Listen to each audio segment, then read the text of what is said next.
Hello everyone. In the previous videos, I have discussed about the monohybrid experiment or monohybrid cross. Now, based on this experiment or the cross that he observed, and then he proposed two general rules which are called as either laws or principles of inheritance. The first law is called as law of dominance that I have discussed in the previous video. The second law, that is the law of segregation. Now what does this mean or what does this contain?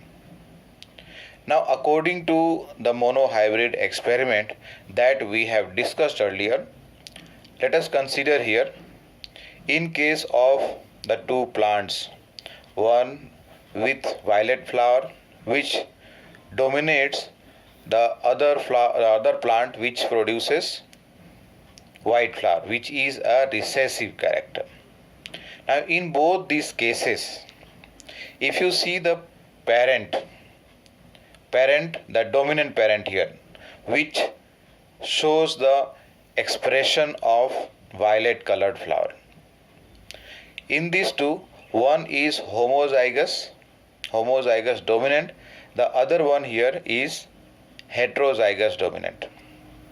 Now in both these cases, we have discussed earlier about the dominant gene and the recessive gene. Now in case of, let us say, the homozygous dominant, when this plant, that means it forms the flowers, and in the flowers the male and female gametes are formed. As a result of meiosis, that is the reduction division, what happens here, out of the two alleles, only one of them is going to enter into the gamete. Let us call over here as pollen. Similarly, it will be in case of the egg also. But here at present we are talking about the male gamete pollen. So all the pollens over here produced by the flower will be having the dominant gene. That means here both these alleles are not going to come into the gamete. Only one out of these two alleles is going to come into the gamete. So here what is happening? The segregation is taking place. Means both the alleles over here, both the dominant genes get segregated, get separated, and then in the gamete only one of these allele enters. Similarly, in case of heterozygous plant that is having a dominant gene for this character of flower and one recessive gene. When meiosis takes place, both these genes, they get segregated and one of them enter into the gamete. So here in the case of law of segregation, now on what does this or on what it is based? So this is based on the fact that alleles do not show any kind of blending. We have seen earlier in the monohybrid cross, when we considered the tall plant and the dwarf plant, that in F1 generation, what happens? All the plants are tall. Whereas in F2 generation, what happens? 3 tall and 1 dwarf plant is obtained. Means the ratio comes over here, phenotypic ratio 3:1. Now this is based on law of segregation, is based on the fact that in F2 generation, let us say first in F1 generation, only one of the character, that is the tallness of the plant, is expressed, and in F2 generation both the characters or both the traits are expressed, and that is why the ratio is 3:1. Phenotypic ratio is 3:1. Now earlier I have discussed about that the parent contains two alleles. During gamete formation, what happens? These alleles, which are also called as factor, as it was the word used, the term used by Mendel. Now these factors or alleles are present in pairs. So during the gamete formation, what happens? They get segregated. They get separated from each other in such a way that only one of the allele or the factor is able to enter into the gamete. Means each of these gamete receives only one of the allele or the factor, not both. As I had discussed earlier, capital W and capital W in case of homozygous dominant plant. In case of heterozygous, one dominant gene and one recessive, and for that the letter used is W, capital W and small w. Now here in this case, what is happening? In case of homozygous parent, all the gametes no doubt will be having dominant gene, and in case of heterozygous, what will happen? One will be dominant and one will be recessive. Now that means what? Over here what is happening? An organism can be either homozygous or heterozygous. No doubt, for a particular character, an organism can be homozygous or heterozygous, but its gamete will always be containing only one of the allele or the factor. That means the gamete can be called as a pure form. Means the gamete will always be pure for a particular expression of the particular character. Here I have discussed in the beginning about the flower color, violet and white. Earlier we have discussed about the tallness and dwarfness of the plant. So that was law of segregation. Means what? Here the parents are diploid, but in case of the gamete, it will always be haploid containing only one factor or allele. By the process of meiosis, what has happened? The parental allele that is diploid, that is going to get segregated, and then each of the gametes are going to receive one of the allele or factor. Now coming to incomplete dominance. Incomplete dominance. Here, when experiment was done by Mendel on 7 pair of characters, at that time whatever he observed, according to his experimental observation, he gave the laws, or he proposed the laws of dominance and law of segregation. Later on, when experiments were carried out on some other plants with the same character, similar kind of trait or other type of trait, but here the plants used were different, not the same plant, that is P here. Here we will take one example of dog flower. This is also called as snapdragon flower or otherwise Antirrhinum species. Means over here in this we are going to discuss about, we have discussed that in F2 generation both the parental characters are expressed. Both the parental characters are expressed, but in this case of the plant that just now here I have mentioned, dog flower or otherwise same thing is called as snapdragon or Antirrhinum species, here an intermediate has been observed. Let us see this. Now here what happens? A cross has been done.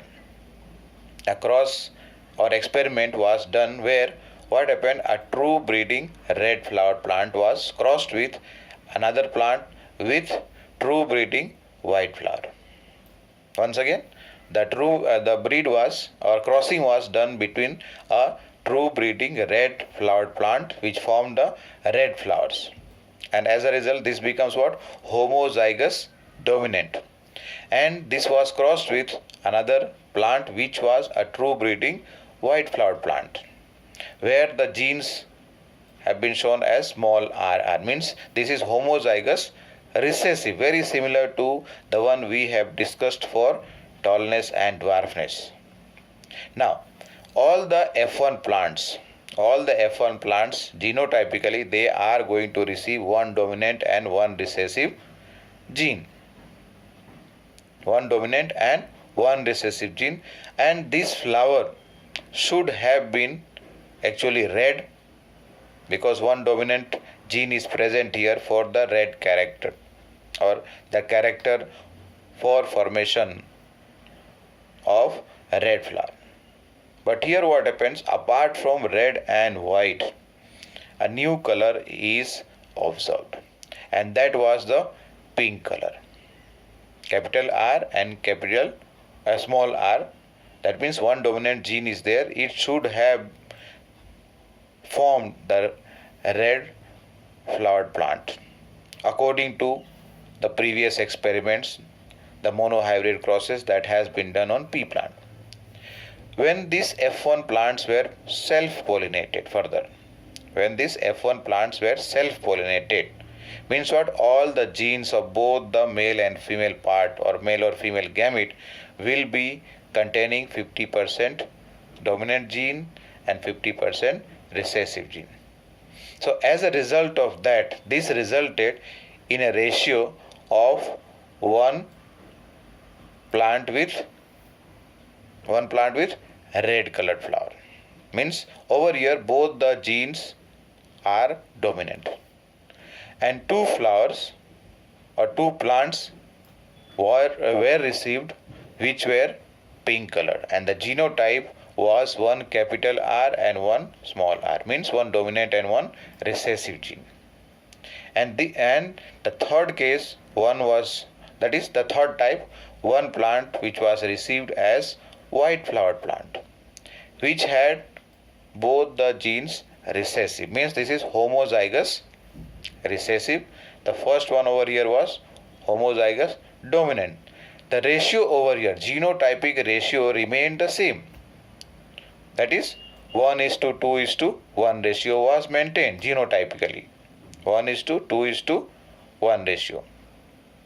But when we compare this with the monohybrid experiment earlier we have discussed, Mendelian, what we call Mendelian monohybrid cross. When we compare with that, what happens here? The phenotypic ratio has changed over here. It should have remained 3:1 according to Mendelian monohybrid cross. It should have maintained that dominant is to recessive ratio to be 3:1. But what happens here? That also has changed here. Why? Because one red flower, two pink flower, and one white. Means what? Over here what has happened? The ratio, phenotypic ratio, has changed to 1:2:1. Means one red, two pink, and one white.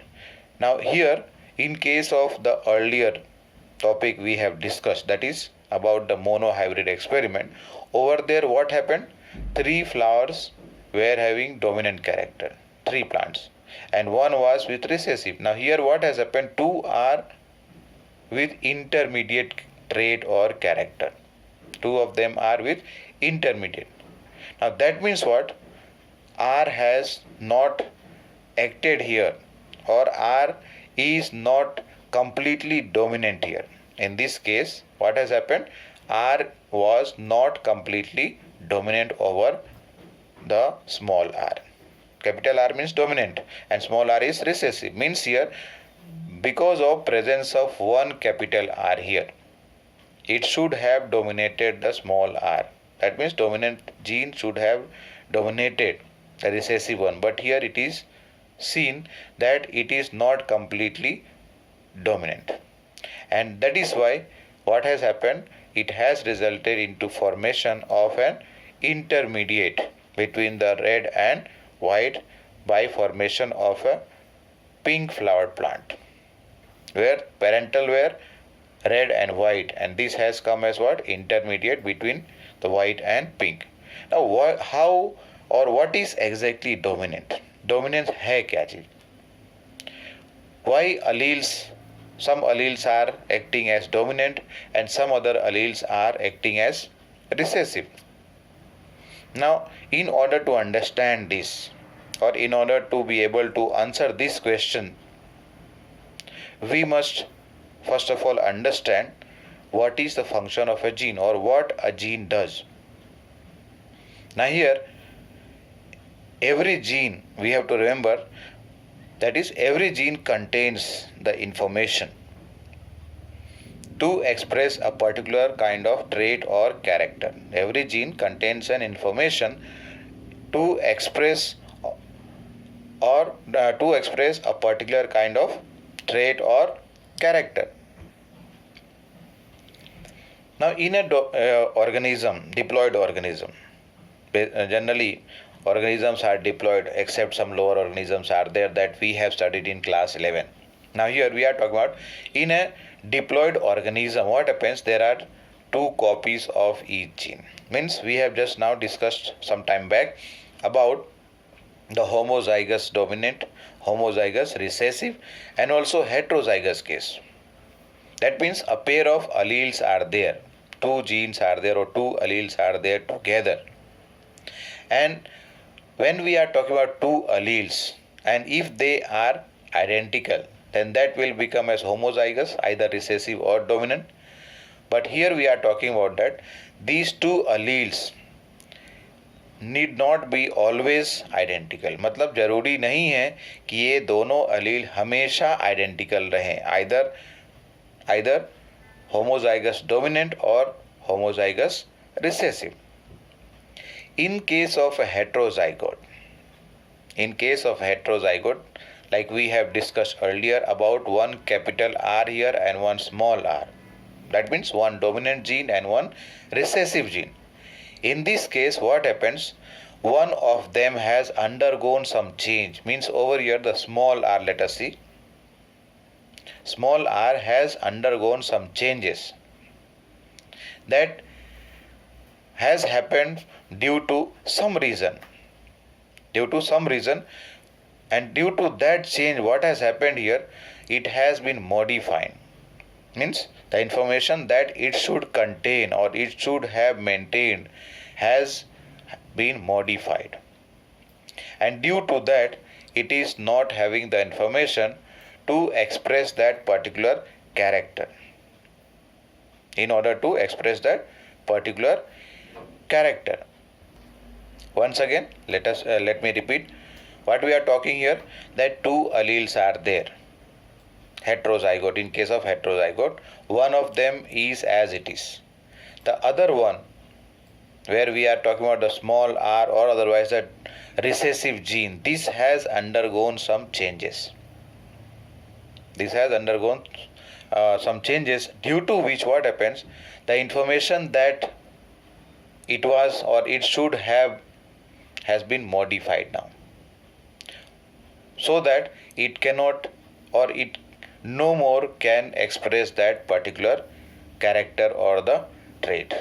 And we will be studying about this in the next chapter, and also in this chapter, in the further sections or further topics we are going to discuss more about this later on. Now let us take one example to understand this, how the changes that take place in the gene, and due to that what happens, the different kind of characters are expressed here. Let us consider an example of a gene, and this gene contains an information for production of a particular enzyme. Let us consider an example of a gene that has information for producing an enzyme, and you know what the function is carried out. What is the function carried by an enzyme? The substrate is converted into product. Biomolecule chapter, if you remember, substrate is converted into product. So here we are talking about the enzyme, that is a gene which is having the information for producing an enzyme. Now for this character, there are two copies of the genes, or otherwise you can say two alleles are there. or two allelic forms are there. Now let us say over here that the normal allele produces normal enzyme if the allele has not undergone any kind of changes. So it is going to produce the normal enzyme which is required for the conversion of the substrate into product, which is needed for the conversion of substrate into product. Now theoretically here three conditions or three situations we have to understand. Suppose that over here the modified alleles has undergone one of these three kind of changes.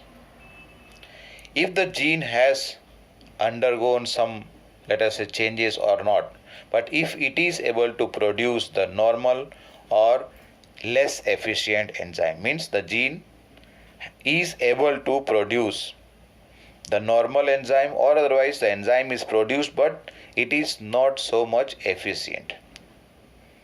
The second case where enzyme is produced but there is some defect with the enzyme, means it is not able to carry out the conversion of substrate into product, means it is non-functional enzyme. And the last one is that there is no production of enzyme. There is so much changes in the gene that it is not able to code for the synthesis of a particular enzyme. Now let us consider all these three cases separately. एक एक करके बात करते हैं कि अगर समझो कि in the first case what happens, the allele was or the gene was modified here, which is equivalent to unmodified allele. मतलब एक नॉर्मल अलील था उसमें थोड़ा सा चेंज हुआ तो उस जीन की बात कर रहे हैं, that is equivalent to unmodified allele. तो as a result of this modified allele which is quite similar to the unmodified one will be having the ability or it will be having the code for production of the same enzyme. As a result of that particular phenotype or the phenotypic character is going to be expressed, and that enzyme will be produced, as a result of which what will happen, the transformation of substrate into product will be possible. And such type of equivalent pairs of alleles are very common. But if suppose that the second and third case, if the enzyme is produced but it is non-functional, or otherwise enzyme is not at all produced, in that case what will happen, the phenotypic trait or character that should have been expressed is going to be affected, means that character will not be expressed, and so we will not be able to see that character. Now coming to the phenotypic trait here will not be dependent on functioning of unmodified allele. ये जो पहला बात किया हमने कि where what happens, little bit of changes, let us modification takes place, but this is equivalent to the unmodified allele. So that means here the phenotypic trait, that is phenotype or the trait external character, will be dependent on the functioning of unmodified allele, means how it has functioned. The unmodified allele here, which is representing the original phenotype, the unmodified allele here representing the original phenotype is what, the dominant allele, means जिसमें modification हुआ ही नहीं है, जिस allele में या जिस gene में modification हुआ ही नहीं है, so that is having that original that is going to express the original phenotypic character. And the modified allele which is there, which will be considered over here as recessive allele. So that means here in the last two cases, that is second and third cases, where enzyme is produced but it is non-functional, or otherwise the enzyme has not been produced. In this case, what happens? The allele has undergone so much changes that it is no more similar to the original phenotype, or it is no more able to express the original phenotype. So as a result, this allele or the gene will be considered as recessive allele. That means here we have discussed about what? Recessive trait is seen due to non-functional enzyme. Recessive genes are seen due to what? Non-functional enzyme, or otherwise because no enzyme is produced. Now let me remind you, we have studied in biomolecule chapter. When a replacement is done, a single replacement of let us say amino acid in the polypeptide chain can result into the changes in the structure of the protein. As a result, that particular protein will not be able to function, or will not be able to carry out that particular function for which it was produced. So that was about the topic what we have discussed here, incomplete dominance. Thank you.